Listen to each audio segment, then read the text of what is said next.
the other way, steps for three and hit it. Jason Lawhead gives the Spartans a 5-4 lead. Back comes Illyria up top on the inbound. Flips it left side to Lawhead. He'll launch another three and hit it. Jason Lawhead with an NBA three on that one. Gives it deep in the corner to Lawhead for three, and he hit another one. Lawhead with 9 3-pointers. Hey, everybody. What's going on? It's me. It's Jason Lawhead's Court. And it's the first episode back. I have revived it from the grave. What once was formerly, not formally. Formerly it was, and formerly it is, a audio podcast. The old Lawhead's Court, which was in, I guess, operations from late 2013, mid 2013 to about 2017. And then I just hung it up. I got tired of having to do everything, post it all, descript it all, promote it all.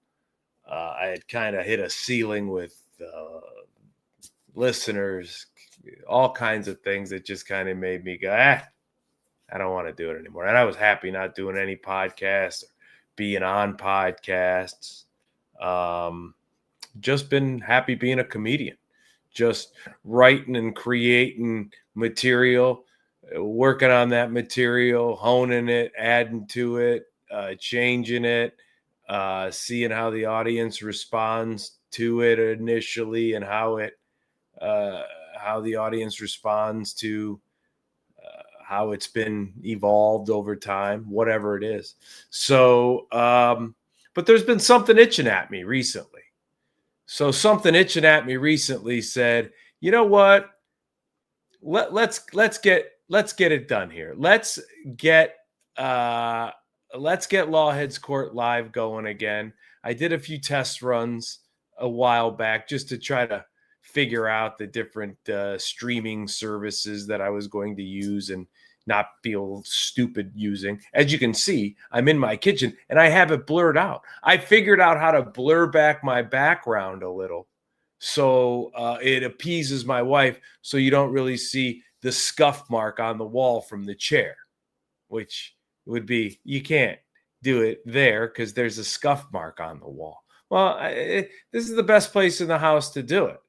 I could do it back up in the old studio I used to do radio from and some other podcasting, but we rechanged that all.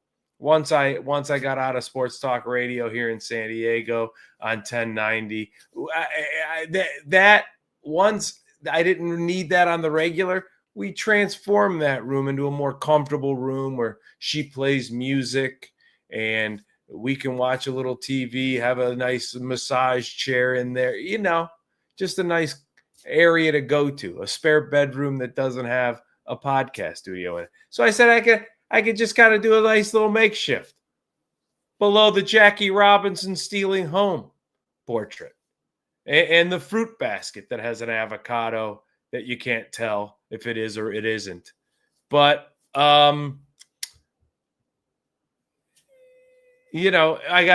somebody just jumped on. Bo Burkett. Yo, great friends. How about that? So I got a former radio listener on YouTube saying, what's up? Well, thanks, B. Burkett. I don't know what the B stands for. Type it in. Name sounds familiar from one of the great friends, but it's great. I've got San Diego in the house, one viewer. I'm going live. I'm basically, Brian, there he is. I'm basically saying, look, I'm just going to start this from the grassroots up. I'm just going to go live. Santa Ynez. Nice. Brian Burkett, Santa Ynez, California, in the house. First viewer on the new Lawhead's Court Live. Thanks, man. Thanks for tuning in. What are you excited to talk about? Down the street from Goldman. I'm not picking that one up. Down the street from Goldman. That's what happens on these live things, though. I've learned by investigating and figuring out what the best thing to do is. So I was talking to a young guys that know everything about the algorithm, because I got the algorithm and blues, baby. The algorithm don't like my anything. It doesn't push anything. I don't know what else to do. You could buy followers, I guess. I'm not going to do that. That's disgusting. Ryan Goldman, friends of Scott Kaplan. There he is. Well, welcome aboard, Ryan Goldman. Brian Goldman or Ryan? Oh, Ryan Goldman, down the street from Goldman, is friends of Scott Kaplan. Gotcha, buddy. It's hard to read with the reading glass. But this is what I found out in the new world of going live. So Young Cat says, dude, just go live. If you want to do a podcast again, because I was like, I don't want to do all the shit about everything that we got to talk about. I'll get to that baseball game. I don't want to get in all the posting and all this stuff. He's like, just go live. You know what? It comes across people's feed, people that watch live stuff. Maybe they'll jump on. And that's what I'm going to do. I'm starting a grassroots podcast, Lawhead's Court, in the visual and going live. And I'm going to do this. I'm going to kind of call it, subtitle it, the Jason Lawhead's Court podcast. Jason Lawhead's Court, shooting for Wednesday, maybe Thursday podcast. That's exactly what I'm doing, to go live, because I got all kinds of construction around my house. Some days it's unbearable. They're building this huge apartment complex up the street from us. So I'm Wednesday, if it's nice during the morning, I get to knock one out. Basically going to try to do it anywhere between noon and 3. I'm just going to do live podcasts between noon and 3. Dodgers going to win the next 2 games. I think it might be a tall order. Brian, I think it might be a tall order too, because here's why. Now, I will say this. Dodgers win game 6. Hard to bet against them in game 7. Would you agree? Hard to bet against them in game 7 if they win game 6, only because the depth of talent and the fact that they've just kind of been, I guess, dialed in October until these last couple of games. These last couple of games has now put the Dodgers in an area they haven't been, where Toronto has been. And Toronto, through that Mariners series, was able to be resilient and show that they're the most resilient team in baseball, because the Dodgers absolutely plowed through the Reds. The Dodgers then really took care of business. And even in a short series, when it gets hairy at 2-1, and it only goes to game 5, they went back on the neck of Philly and put them away. So the Dodgers really had those 2 teams in the rearview mirror, and then went out and absolutely just belittled the Brewers in 4 games. And so the Dodgers have had nothing but teams in their rearview mirror all playoff long, and they haven't seen this 3-2 deficit. And now they've got to go see it on the road in another country. Not that that probably really matters, Brian.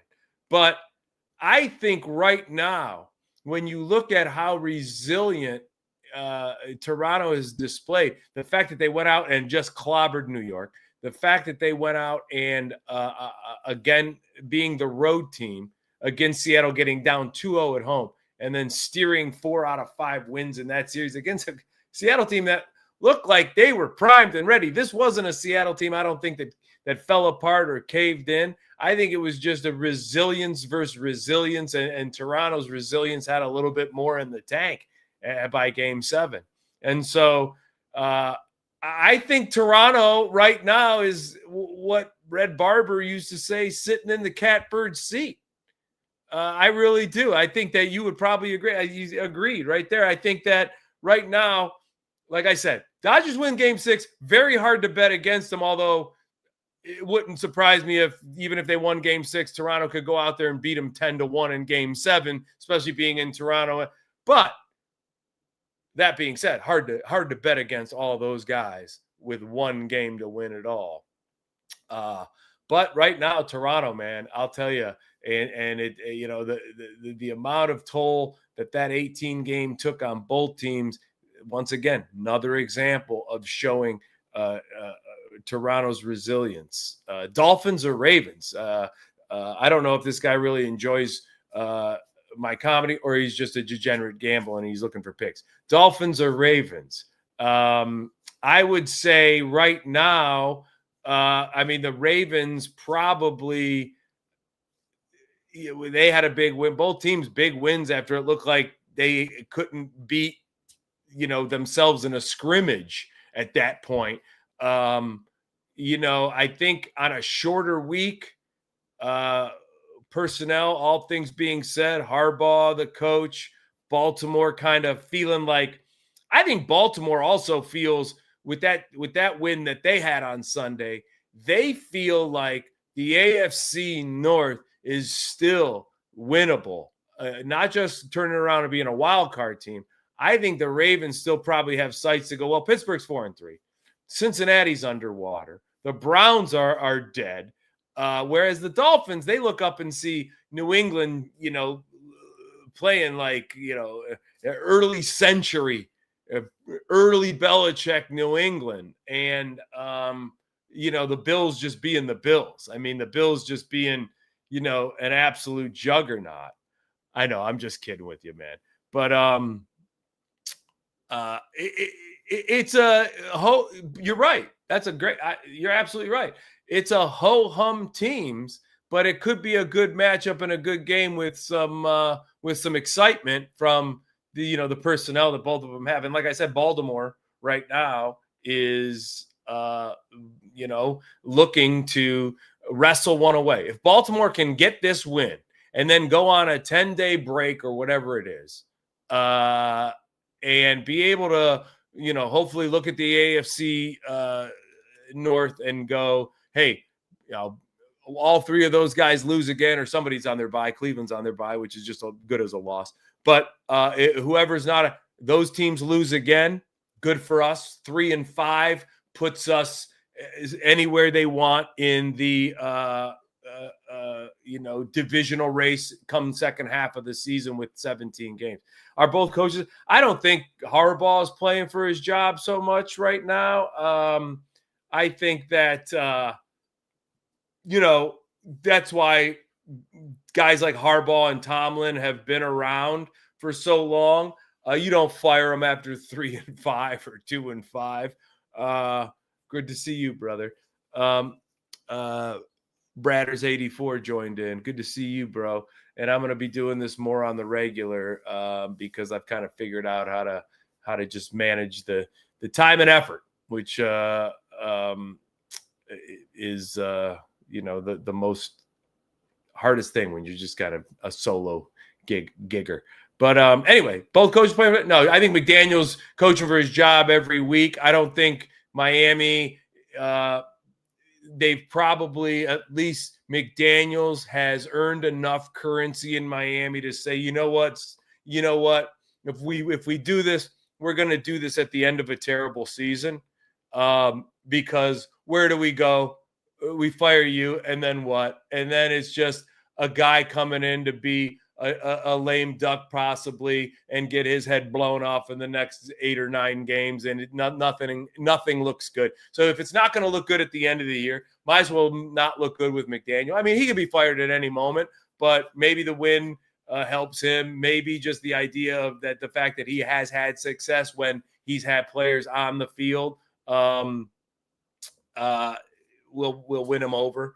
Harbaugh, no. I think Harbaugh, if he were to be fired, it would be, I think, even at the end of a bad season this season, would be still a surprise. I think he's one of those guys that you just might have to say it's one of those years. We didn't have it. The NFL, that happens all the time in the NFL. They're really good teams with really good coaching and really good franchise. And then they go back and turn it around the next season and find themselves in an AFC championship game or a Super Bowl or something like that. So I don't think both coaches are playing for their jobs. I think, McDaniel's definitely on a hot seat. And who knows which way that could go. But, Yeah, NBA's kicked off. The Cavaliers lost one last night. Those Celtics-Cavaliers games, I don't even know anymore what I can't even tell you anymore what's going to happen in a Cavaliers-Celtics regular season game. But I can tell you that I'm too stupid to remember to have plugged my Mac in, so I'm going to do that right now because it just told me I'm low on storage. But and there you go. Right when I thought I had everything working here, like, oh yeah, I got it all going. I don't have the Mac plugged in. But yeah, NBA season's tipped off, and all the news is the gambling, right? And what are these guys doing? I mean, what are these guys thinking?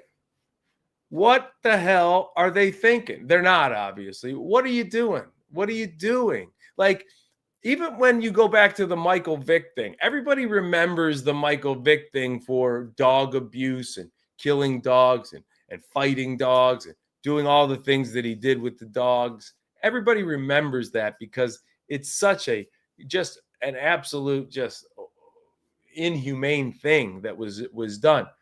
But the funny part is that at the end of the day, the reason he got in trouble with the feds and the reason why the authorities, anybody really cared is because he was gambling. It's because he was the amount of money that was being processed through. That's all they care about is the poker games, the money. If they did fix some games, if Terry Rozier is guilty of other accusations and other players are guilty of other accusations, yeah, ban them from the league, get them banned, find out who they are, and do whatever. I mean, but look, pro sports has made this bed. Not have they made it. They've absolutely filled it with all the beautiful pillows. They've said, "Come sleep on this bed." They fluff up the bed. They remind you that the bed is there every single second. They're in business with these companies that are asking you to do this and bet that and live bet and build a franchise and build a team and fantasy that and go to the sports book on your phone for this. And here's the new overrunner and tease this and tease that. I mean, it's unbelievable. It's unbelievable that they didn't think all of this is going to happen. And is all this access and all this relationship to sports gambling, is it worth for the big leagues to have to be embroiled in this? I guess it is. I guess for some reason, the NFL, NBA, Major League Baseball, all these major sports leagues, I guess it's worth it. It's worth it to have investigation. Not that, the sad part is these leagues knew about it. It's the FBI going in and figuring these things out, and the league's like, yeah, damn. Just like Balco, just like the steroid issue, right? When the FBI was like, hey, dude, your home run king is in all of these documents that we seized from this guy in the Bay Area that's peddling dope for sports. Oh, yeah, where the guy here? Who else is in it? Now that's what NBA. Oh, yeah, well, God, that guy was playing poker in those games too. Yeah, no, well, that one we didn't know about. Like, come on. And if you want to get into bed and do all of this stuff, that's what's going to happen. And so, other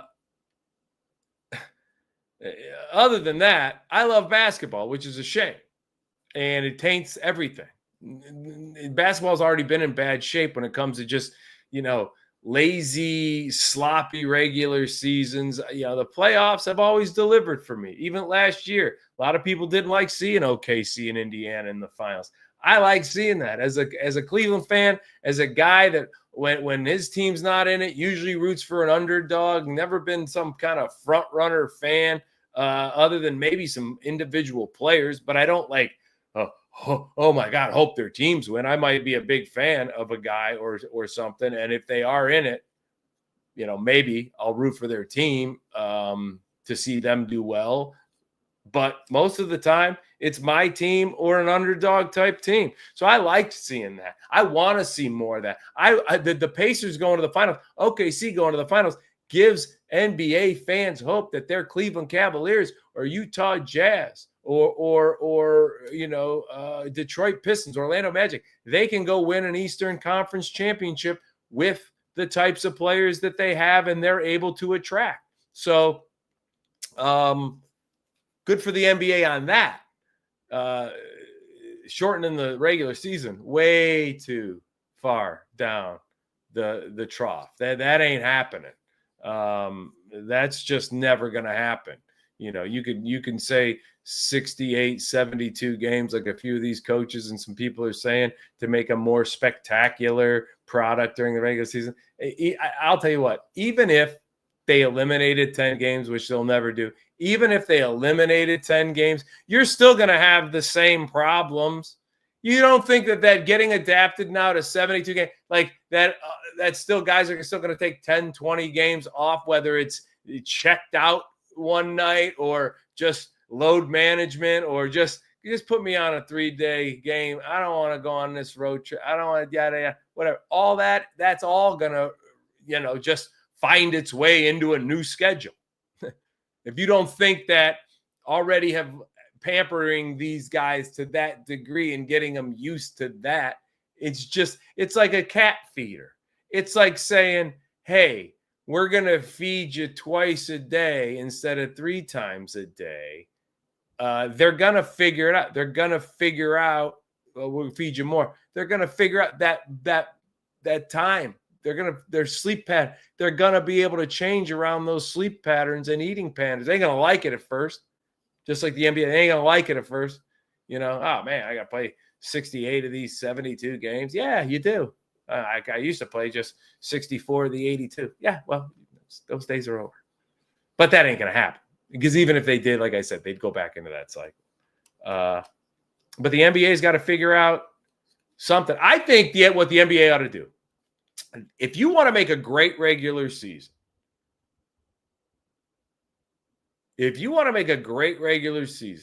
go on to an extra points system like the NHL does. Or, meaning like competitive games, you get points. If you can stay within 5 points or under in a loss, you get points. If you can win by 15 or more, you get points. So 15 or more, you get points, extra points that can go into a total point with your wins and losses over a season to see who really are playoff teams when it comes to like the 7-8, 6-7-8 seeds. And it determines seeds. If you're a 52-win team and I'm a 52-win team, we don't go look at what we did head-to-head. We go look at all of the collective points. Or what you do is you go, here's what I think. I think the best idea in the NBA is this. Play 12-minute quarters like they are, TV timeouts, however they are. And if it needs to go to extra time, it goes to extra time, just like soccer. But first team to 110 wins. This way, you're not ruining any of the record books. I don't care what you say. The guys that get you the points, that play the most minutes, they're going to be in there for the minutes allotted to get to those 110. And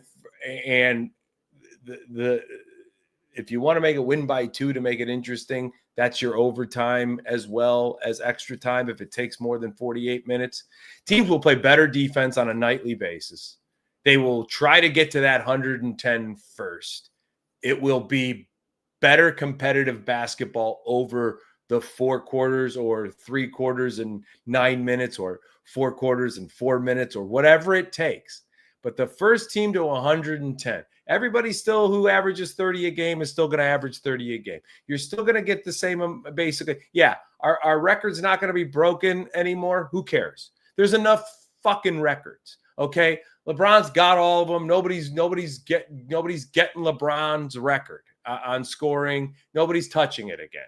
So enough with the stupid records, right? Points per game in a season can still be broken. Points possibly in a game, that'll never be broken anyway. Points in who cares?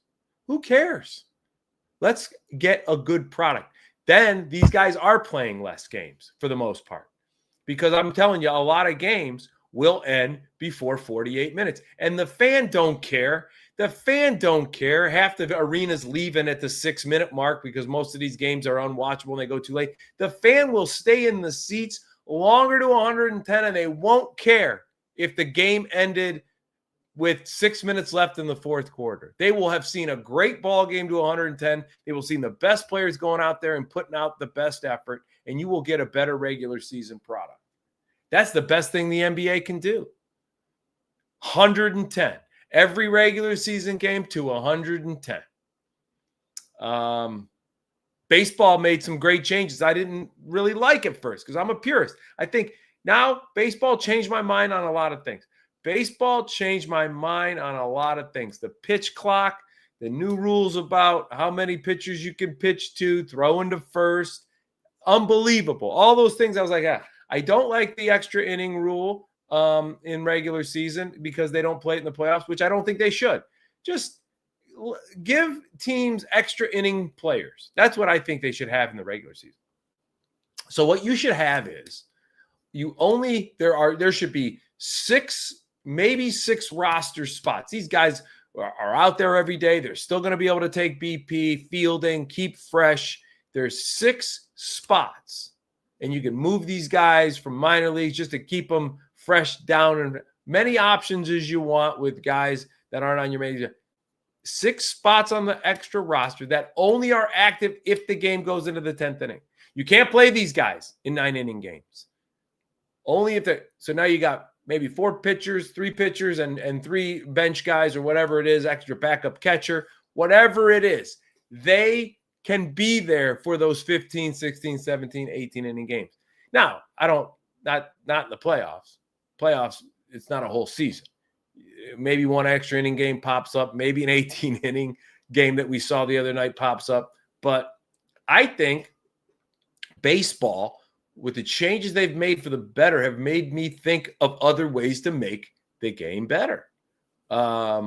I really do. I think college football should go to 2 feet in on a catch. I think 2 feet in on a catch in college football would go a long way to, I think, just making the game better overall. I think it would bring teams that aren't as athletic closer to the table to compete in certain games. So when you have maybe, you're not getting the wide receivers that are going to the top 5 schools, you're a school that's getting wide receivers that, can get in there and fundamentally get you that, to the sticks on 3rd down and slide into a 1st down, get you to the sideline and get 2 feet in when you need it, and not be so acrobatic and only have to get 1 foot. It makes the quarterback work a little harder and mature a little bit better. And I think you'll see, which quarterbacks and which wide receivers are actually ready for the draft instead of being fooled by a lot of guys and a lot of different offenses and how schemes. So that's one thing I'd love to see college football go to 2 feet in. I think it's just a better way to catch the football. I think it just creates a better football game. I really do. Anything else I can think of? I mean, the NFL, let's get back to hitting some people and pushing them down, a second after they release the ball, and stop throwing the flag. Stop throwing the flag so much. Just too many flags in the NFL. On stupid personal fouls and roughing the pad that just aren't there when you look at them in replay. So that's about it, though. That's really about it. But I'm looking forward to the World Series. Game 6 tomorrow night. Game 7 Saturday night, if necessary. And the Cavs. The concern is always the concern with me with the Cavs. Have they toughened up? And Mobley right now out of the gate, I'm not sure. He's been a guy that, it doesn't surprise me if Mobley doesn't toughen up and become a guy that can go dominate a playoff series. It won't surprise me. Mobley I liken to a lot of guys that are just like him in the league. that you're kind of like, oh man. And then eventually when they go disappear, when it's time to disappear, they do. Karl Anthony Towns.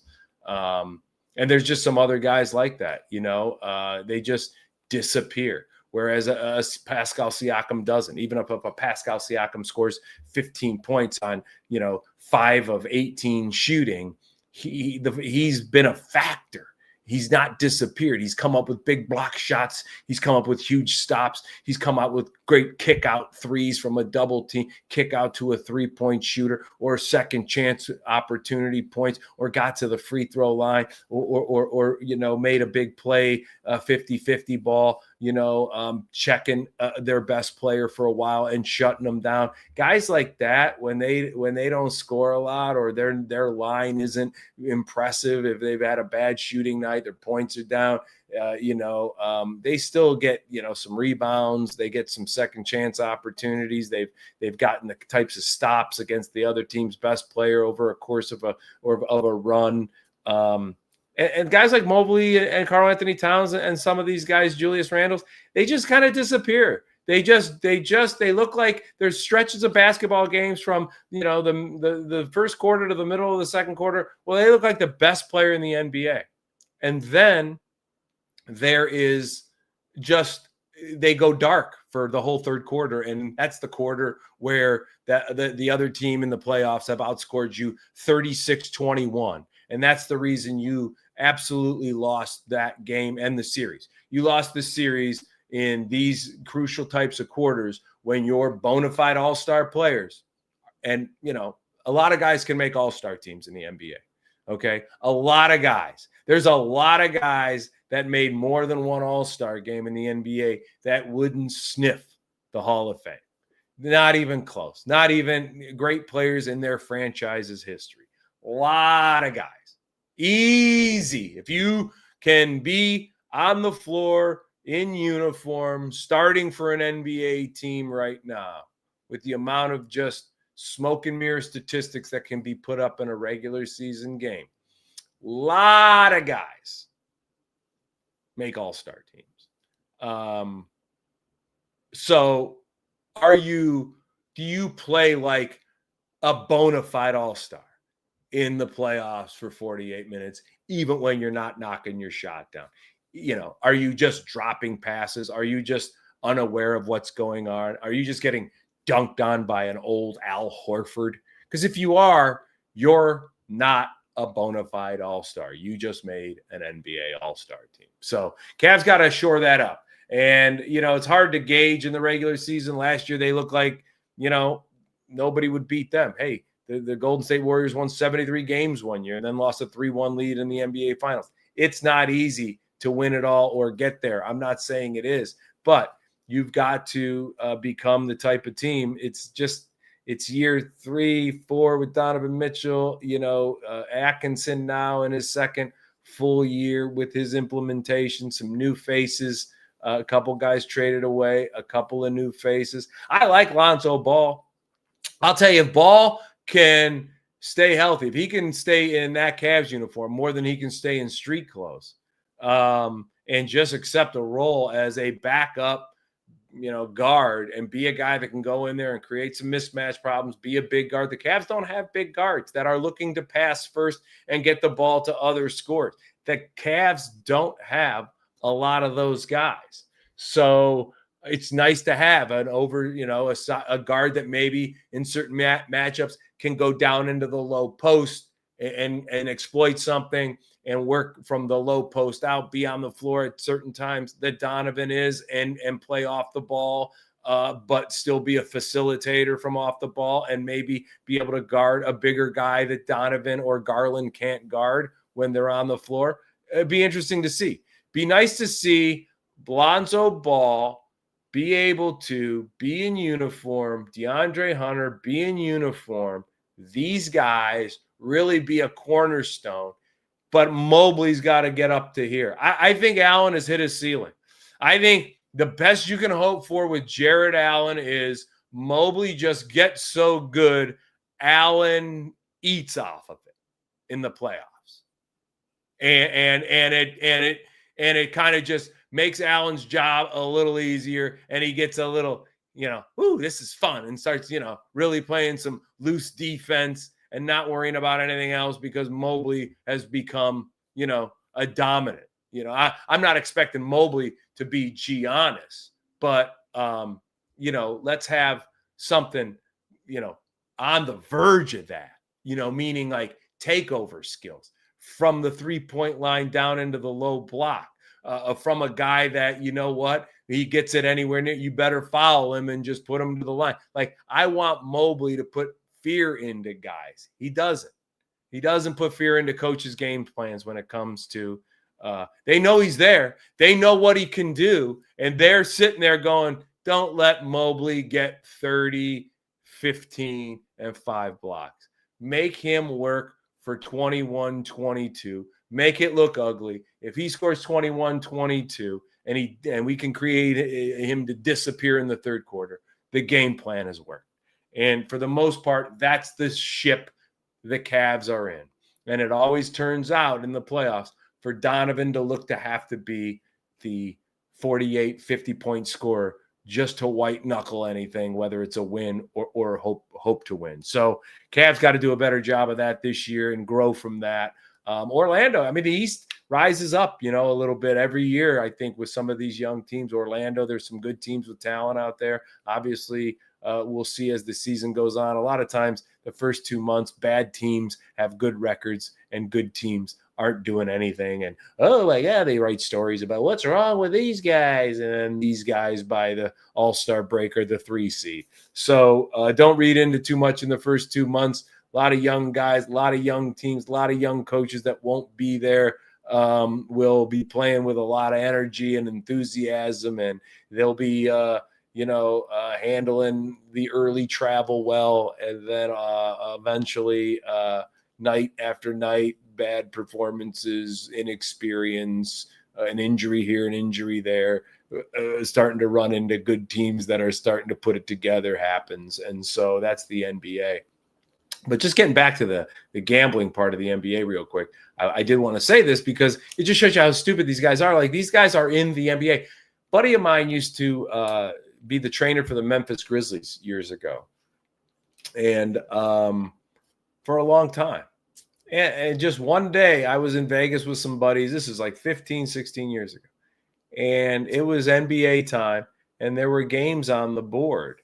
And I remember one of my buddies saying, ooh, the Grizzlies getting whatever. I think it was at Portland. They were at Portland, I think.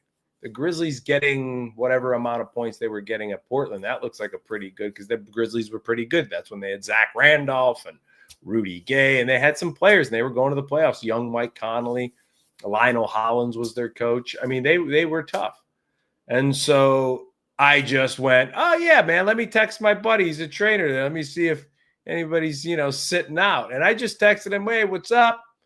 In Vegas, wondering how the team's feeling. Everybody play. Wondering how the team's feeling. Everybody playing tonight. We're thinking about, betting on whatever I said. Thinking about putting a wager on you guys on the road, getting whatever. Everybody feeling all right. Nobody's sitting on it. And he literally called me right after I sent that text. Just not even really thinking. Just like, he called me right after that. It was like, hey, dude, listen, don't ever text me anything about gambling on my phone ever again. Never talk to me about it. Just never bring it up. And I'm like, wow, okay, cool, dude. Yeah, I get it. He's like, just want to tell you. He's like, so now you know. I'm like, yeah, absolutely. And I was just like, yeah, well, that makes sense, actually. What I thought I was just doing was just, you're doing it with somebody. Oh, let me see. And then when somebody's got to be like, dude, you can't, you're like, oh, yeah, you can't. It's like, it's not as like oblivious as being somebody that yells bomb in an airport, but that's the reason why you don't even joke about, hey, I got a bomb in there. Okay, sir, come with us. It's the same reason is why you don't text a buddy of yours who works in a league and goes, hey, man, you guys have full strength tonight? I'm trying to put fit. Yeah, duh. And so, he didn't make me feel bad or anything. He was like, he's probably had that chat with a couple of people like, dude, whatever you do, don't ever.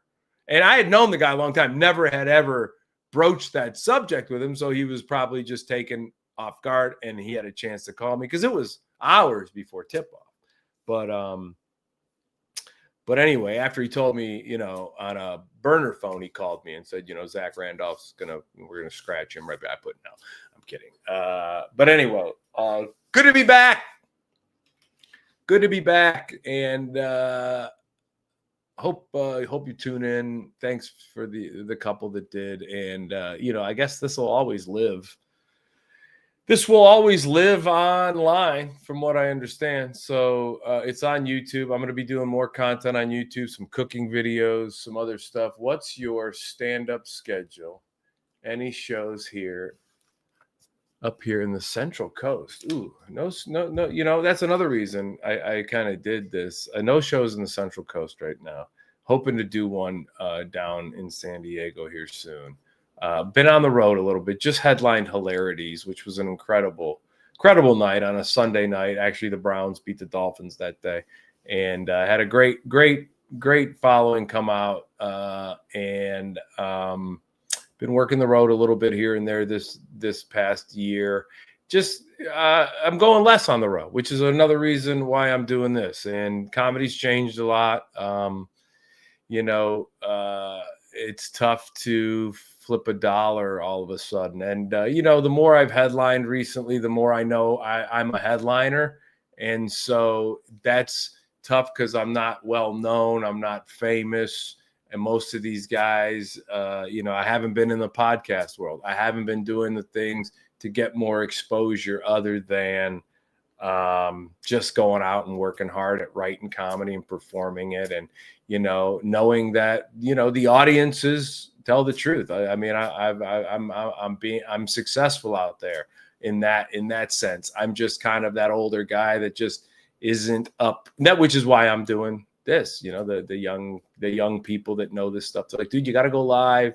You start doing that on the regular, people will start hitting your YouTube channel. So I've started posting more stand-up clips in the last year and a half, trying to get more aggressive and more in tune with like being in that world. I was never a YouTube guy until this last couple of years. So I've driven my subscription following when I started back into my page a couple years ago. I had like 160 subscribers. I'm almost at 500, and that's just from peppering little stand-up clips, not really doing anything else. So I'm going to start doing lives. I'm going to start hopefully doing some interviews because I got this set up where I can link somebody else in and start doing some interviews with some other comics. And hopefully more action will take off from there, because right now I'm kind of just taking a little, not break from stand-up in a sense. I'm taking a break from like aggressively going outside of the Southern California area. Just, the way it pays, the way things are, the expenses. It's just, the juice has not been worth the squeeze of late. And, when I go back and I look at, where I'm going to do stand up and what I'm making and what I'm spending and the time it's taken, the last couple of years has been kind of like, it's a lot of, and it sucks because I love doing the stand up. And so that's the best part of reflecting on the road and doing some of these gigs. But then when you get back, you're like, man, it's just with, the rise in everything, living. And it's just, it's not. So anyway, it's not commiserate with what's going on out there. And even headlining, even like, oh, I could go headline some one-nighters at certain mark, but it's like they want to give you this much money, and it's not enough to even to fly there, let alone fly back. And then you got to hope to sell a ton of tickets on an off night. And I'm just not there yet with ticket sales. I'm just not there. My act is there, my comedy is there. I'm just not there as a figure. Like I said in the beginning, I got the algorithm and blues. It's just the algorithm doesn't like me as much as whatever. So I got to figure out a way to increase that. And increasing that is just spending time on here. And I've been wanting to do this. So I figured I've been kind of putting it off a little bit. I kind of figured I wanted to do something this fall. So today, not to get a bunch of, because there's only a couple people watching, but today's my birthday. So I decided, you know what, I'm going to do this on my birthday, and I'm going to kind of just figure out every Wednesday, every Thursday, maybe both days. Maybe I'll get excited enough to sit down here and do a Wednesday, Thursday, multiple days, just pop in and do a live whenever after a game. Maybe I'll do a half-hour live to talk about something, because why not? I feel like it. I would normally be typing this. Thanks, bro. Thanks a lot. I would normally be typing some opinion on Facebook or whatever, some other platform, posting about my opinion on something. Yeah, why not? I'll just jump on here, and this will be my kind of this will be my Twitter, my Facebook, my working on some stand-up bits, talking freely about sports and life and whatever else. So glad you guys came along for the ride. A few of you. There was at one point, I think I had 4 people in the live, and that might be just people, who's this guy, and then leaving. So anyway, if I get more who's this guys and they stick around, maybe that'll be cool. I'll start slowly promoting this. I'm not a promote hound. I have never sold merch in my life, which is probably another reason why I'm failing economically at stand up when it comes to that. But maybe I have to just start feeling like I've never been the person I was to stand out after the show and be like, I got this for today. You want to buy a beer koozie? I just, whatever. But maybe I'll come up with a shirt or something, or a hat. I like a hat. Maybe I'll come up with a hat down the road. And I'm looking to shoot a new special. So I got a ton of stuff that has now been honed to a point where I just want to kind of shoot something here real soon, get it out. Maybe take a little break from stand up and just write a whole new chunk of material going forward, and be ready to maybe spring, summer, bring that out. But I don't know. I don't know really what I'm going to do. A lot more cooking, a lot more stuff like that, a lot more creativity. I'm going to be bringing some stuff like that to the YouTube, some cooking tutorials, and maybe just some like little, videos here and there of me, traveling, just edited up into like a couple of minute pieces and whatever, man. So it's anything you can do with your phone. And it's just good to be out here on YouTube, and I look forward to doing more shows. So I'm going to sign off, because this was successful. I don't know. I mean, the sound is good, I guess. Everything else. Yeah. Peace out, brother. Well, thanks for following me, guys, and hopefully it'll be sooner than later. Lawhead's Court. Peace.